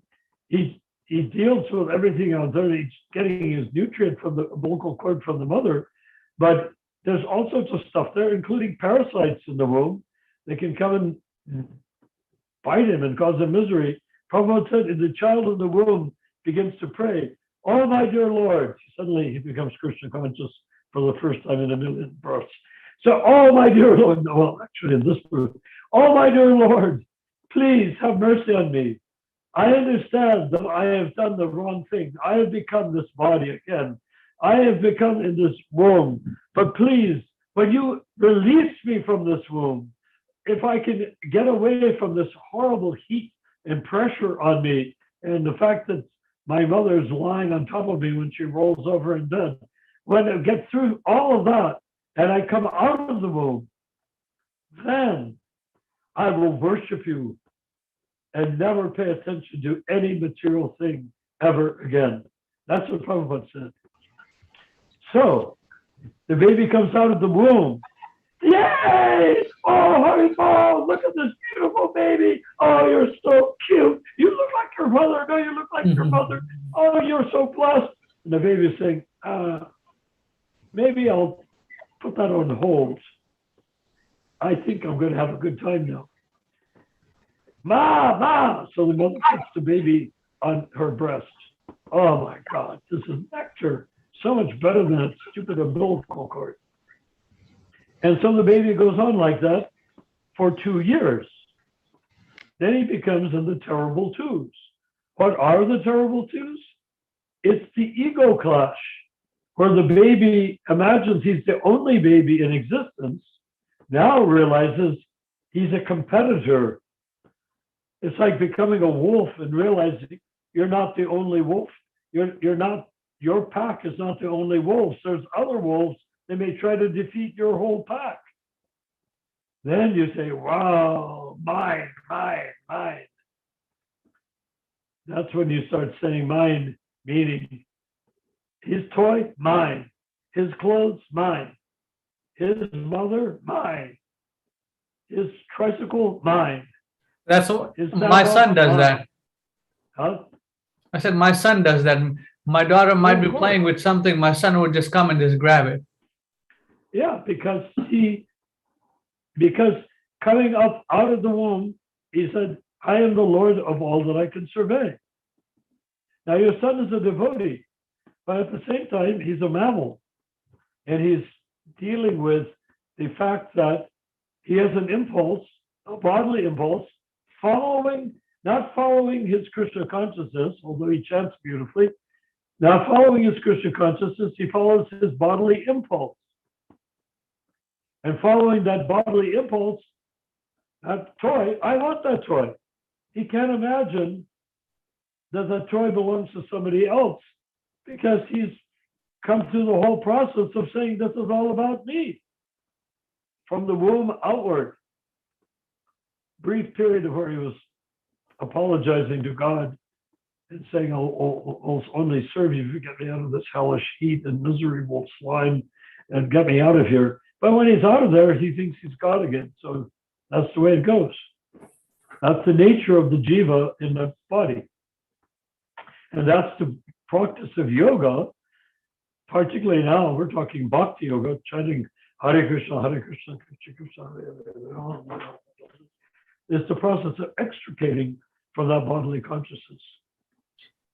Anyways, wonderful discussion, Narayan Prabhu, Tina, Rupa Manjari, Vinayak, Mahaprabhu. If they want to comment or share a realization, please unmute yourself and speak.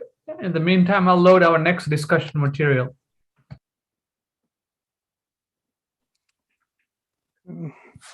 Yeah, Prabhu. So, like, there was this confusion in my mind that there wasn't any single pure devotee among the disciples of Prabhupada. And is it possible for anyone to strictly, like anyone who is following Prabhupada right now among them, or the people who have followed Srila Prabhupada so far, is it a possibility that they will go back to Godhead after this particular life only? Eventually, you will become a pure devotee. But you have to get through the process. I mean, could I say, Prabhuji, are you in your rasa with Krishna yet in Krishna Loka? No, Prabhu. Is anybody in ISKCON, gurus or anybody else, in their rasa with Krishna in Krishna Loka that you can see? I don't know about anyone, Prabhu. Well, supposing supposing that a person is an ordinary man, he becomes a devotee. How can he become an iṣṭa-goṣṭhī in a few years? I would ask, how can you become an iṣṭa-goṣṭhī in a few lifetimes? Why should we imagine that somebody joins, now they've been a devotee for 40 years, that's a very long time. Are they a pure devotee yet? The answer should be obvious. Of course not. Yeah, Prabhu, but in previous times we have examples like Bilva Mangal Thakur, who became a devotee after being an ordinary man, and who became a Uttama-adhikari. So it could not be possible for any disciple of Prabhupada. That's previous times. So if you study the life of if you study the life of Bilva Mangal Thakur, he was mixed.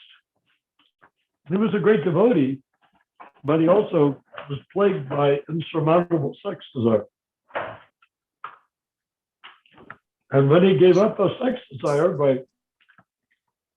he approached a Brahmin woman and said, I want to have sex with you. He was such a high-class devotee, she could not say no. So she was preparing herself to have sex with this Bilva Mangal Thakur. And he said, Mataji, there's only one thing I will like from you right now. She said, what is that? Give me the pins, the hat pins that you are holding your hair in place. Give me those long pins. So she did. You can't say no to a sadhu, even though she was a Brahmin lady and absolutely forbidden from having sex with anyone but her husband. So he took those pins and said, this is the end of my stupidity of being attracted to females. And he plunged it into his eyes and made himself blind. And that's when he became Bhakti Haridas. But even before that time, he went to see, I think her name was Chintamani, he went to see his girlfriend, a hooker, sex worker, I think, of some sort. And she was on the other side of the river, and there was a storm, and he swam across the river. He was so desperate to get to her, to have sex with her, that he grabbed onto a log to hold himself up. It turned out the log was an alligator or a snake or something like that. Then he was just going across desperately. Finally, he got to the other side. Miraculously, he did not dry or drown. And he went up to see the Chintamani, the sex worker, and she took on the sound vibration of his spiritual master and told him, if you put as much effort into being a devotee as you have trying to cross the river to have sex life with a sex worker, you would be in a most exalted person. So he didn't have sex with her, and he went back. But then he wanted to have sex with the Brahmin woman. He was incurable. And then he plunged his eyes out. And then he became that, from a big, stout sex maniac, he became this little, skinny, old sadhu who would sit there blind and chant, plucking on a one-string instrument called an ektar. And sometimes a child will come and pull on his ears and stuff like that. Another thing is, Vinayak Prabhu, with your comment you made, you're asking about if there's any pure devotee in ISKCON. Granted, we're going to take a good side here now. We're going to say that there is someone, a pure devotee in ISKCON, right? And then how is he going to help you? You will have to do your own devotional service. There's no way that he can touch you or do something to you where you become a pure devotee also. No, I'm not finding a guru here. So I'm not telling you. I'm saying that what would he do? A hypothetical point, a very good one, in fact. I'm interested to see how this turns out. Yeah, so you know what I'm saying, right? Even if you find some pure devotee in ISKCON, provided there is someone there, what would they do for you personally? Are they going to introduce you to Krishna and they will touch you? I mean, Prabhupada initiated thousands of disciples, right? 5,000 or so. Yeah. So, Yeah, like for my personally, I'm not looking for some kind. I'm just trying to find an answer because there are many people who assert this, that since Prabhupada was a bona fide Acharya, so by logic he must be able to make many pure devotees. So the people they usually argue that Prabhupada made many pure devotees, and one such pure devotee is their guru of ISKCON. Okay, So but then we have that 95 gurus in ISKCON. Yeah. Are they all pure devotees? I mean, Yeah, they're not reading. everyone. Yeah, they're not reading Prabhupada's books here. In the Srimad Bhagavatam here, it's talking about that point here. Maybe you can read it here. I'll highlight that part. Prabhu, Vinayak Prabhu, can you? Yeah, unless the dirt within the core of one's heart is cleansed away, one cannot become a pure devotee. Therefore, the word Sudurlabha, very rarely found, is used in this verse. Not only among hundreds and thousands, but among millions of perfectly liberated souls, a pure devotee is hardly ever found. Therefore, the words Kotishu Atpi used herein, Srila Madhvacharya gives the following quotations from the Tantra Bhagavata. Nava Kotyastu Devanam Rishayah Sapta Kotayah Narayanaha Sarve Yakechit Tatparayanaha.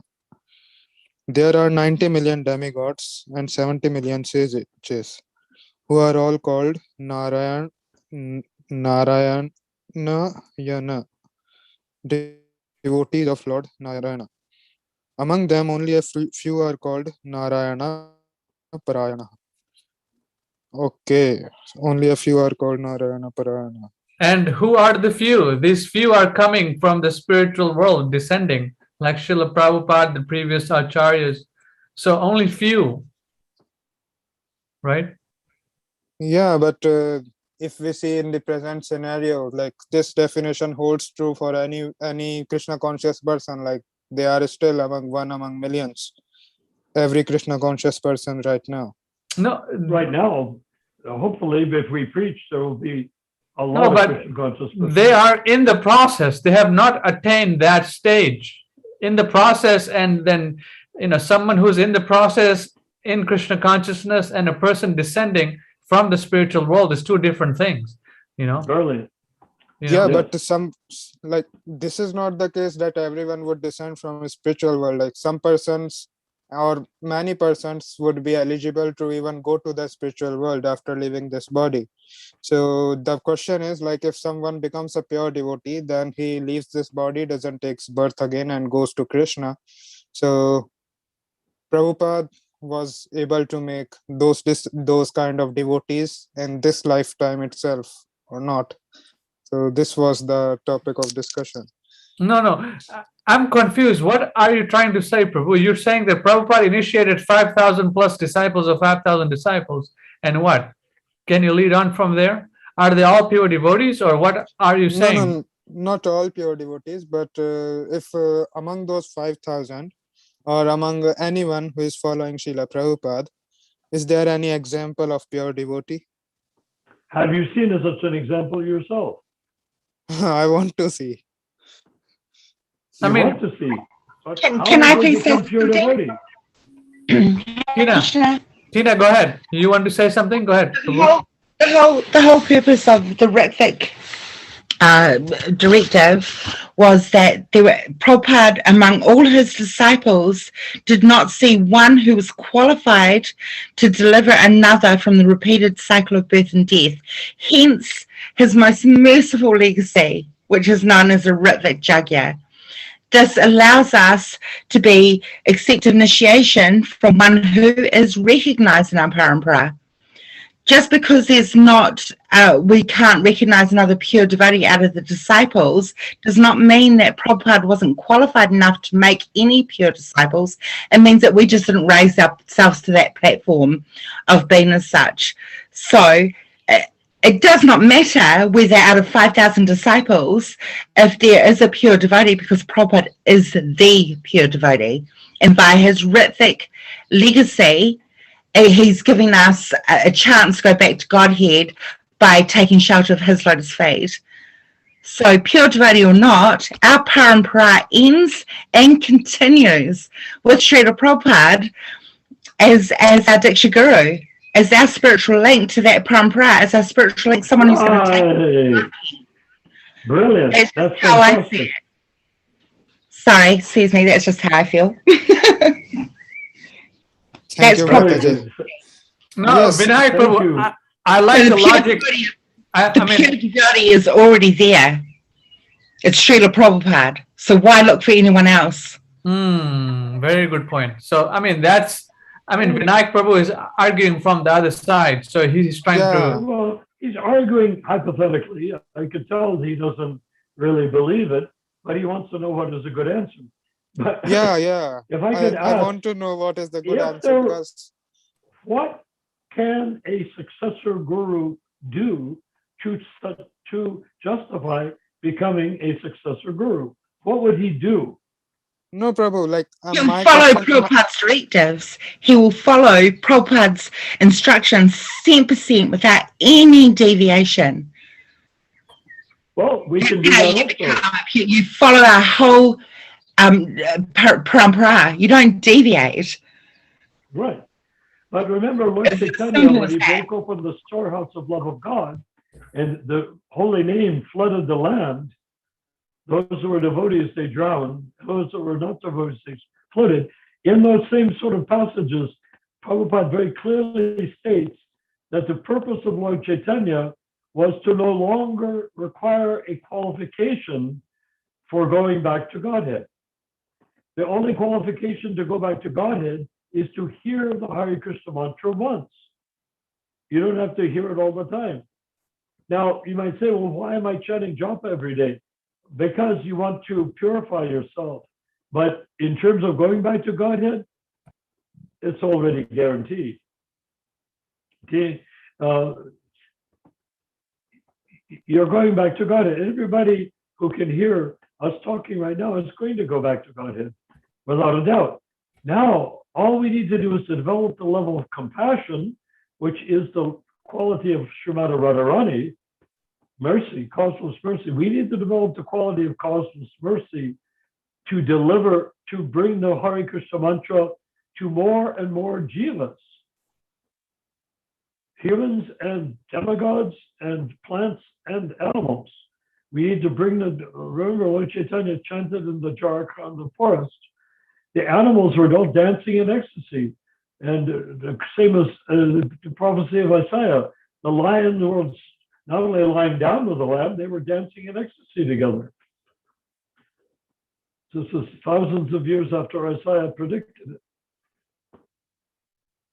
So we have to understand that if another pure devotee is to occur, what will he do that Prabhupada has not done completely yet? What can he do? He's done it all. I mean, everyone thinks that if I get a guru, it'll help me go back to Godhead. If you take an ISKCON guru, it won't. It'll probably slow you down. It's known as misplaced sentiment. yeah, Prabhu, actually, my question, like, I was not asking from the leadership point of view that, like, this concept is clear to me about Prabhupada's position as a Diksha Guru of ISKCON and for its next 10,000 years. So, anyone being a pure devotee is not necessary for him to become an Acharya also or become an initiator You're Guru just wanting to also. know, has anyone reached the pure devotional service that Prabhupada exhibited? Not equal to Prabhupada, like just like Prabhupada used to say that that shloka repeatedly, that Adav Shraddha Tato Sadhu Sango Tato Bhajanya Vritti Asakti Rati and then Bhava Prem and these stages. So till what platform a person can elevate in one life? That was the like question. I'm not talking from the like leadership point of view, whether somebody is No, pure okay. enough to become a guru or that. That is a complete different discussion. It's not impossible for a person to suddenly become a pure devotee, but it would be rare beyond imagination. And certainly, Lord Chaitanya, remember, made the holy name available for the scum of the earth to become devotees. And the scum of the earth includes people that don't follow the regulated principles in their social life. You know, it's people that Right. are not pure Brahmins, Right. who are strict pure Brahmins. If you're not a strict pure Brahmin, you're still able to chant Hare Krishna. You will also go back to Godhead. But one should not imagine that by chanting Hare Krishna for 20, 30, 40, 50 years, that suddenly you're going back to Godhead. It's assured. You are, it is assured, you're going back to Godhead. But that doesn't mean you've reached the Uttama Adhikari platform, which is the qualification for going back to Godhead. Even if you become the best and most sacred pujari in ISKCON, that's not the same thing as becoming a Madhyamadikari, and that's not the same thing as a Madhyamadikari becoming a Uttama Adhikari. There's a process, and no one has done that. If they had, they'd be saying the same thing we're saying. Vinayak Prabhu, just to your question, you asked not for yourself but others, but is it making sense or it still needs clarification? I mean, can you give your input? Yeah, like a vague sense it is making, but like during Prabhupada's time, there used to be some examples in which some instances in which Prabhupada pointed out that this particular devotee is on the stage of Bhav Bhakti or these kind of things for some of his He disciples. did? Which devotee did he say that about? Like I was that there is a on YouTube there is a series called Prabhupada's Memories, and that like Tamal Krishna Prabhu, he was saying that for Jamuna Who? like don't blast Prabhu, like he is Tamal Krishna Prabhu. He was saying Tamal that Krishna. yeah, Well, in one of the that's a letter, problem to begin with, isn't it? yeah, Exactly. yeah, Prabhu, in one of can let I me just say complete. something? Unless it's been written or recorded Mm, by Srila Prabhupada himself, he said, she said, does not exist. So I know your memories that you're talking about because I have the whole DVD collection of them.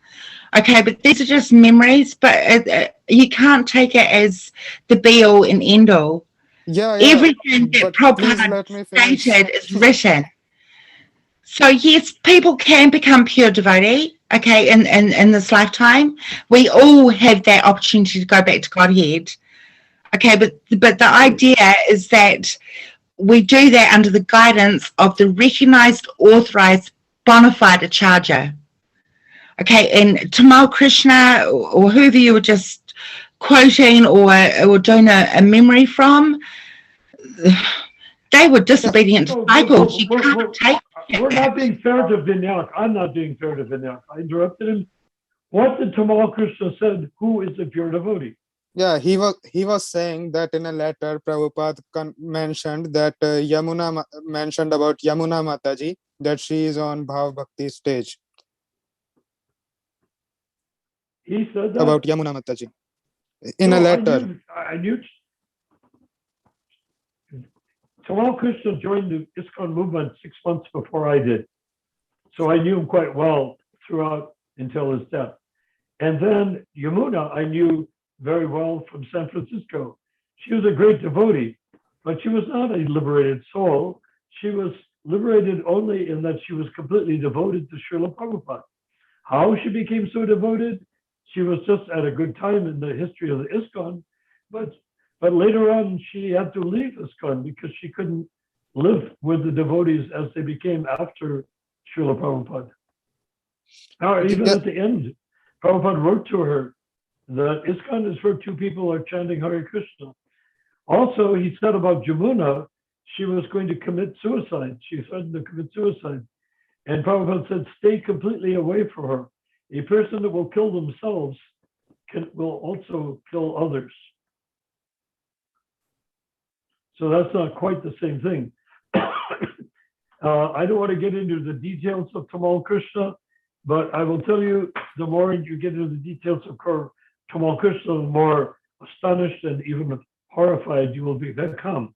He was a very deadly person in ISKCON.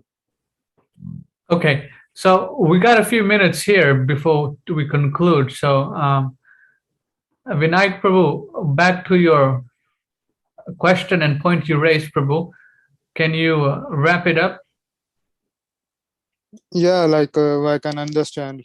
Like I can understand the points and that the points that I was trying to like clarify. It's very wonderful that you asked that question, Vinayak. I'm afraid all of us answered you sort of clumsily, not elegantly.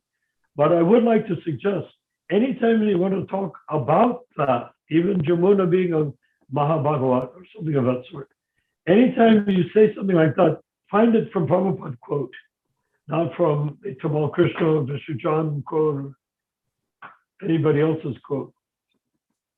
Find it from Prabhupada only, because everyone else had a motive. They all were up to something. Jai. Yeah, we should do it. Like we should find letters and quotes from Prabhupada, because if we can do that, we need to find the quotes from Prabhupada.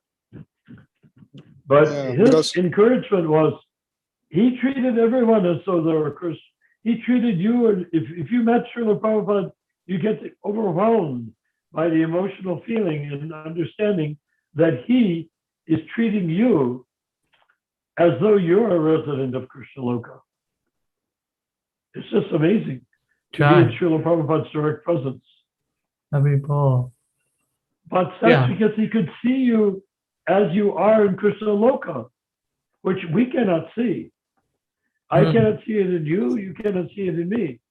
But until you can see it in you, you cannot express it in you. Right. And these people that want to say, I've been appointed by the GBC to sit on this chair and initiate people, doesn't make you a liberated soul.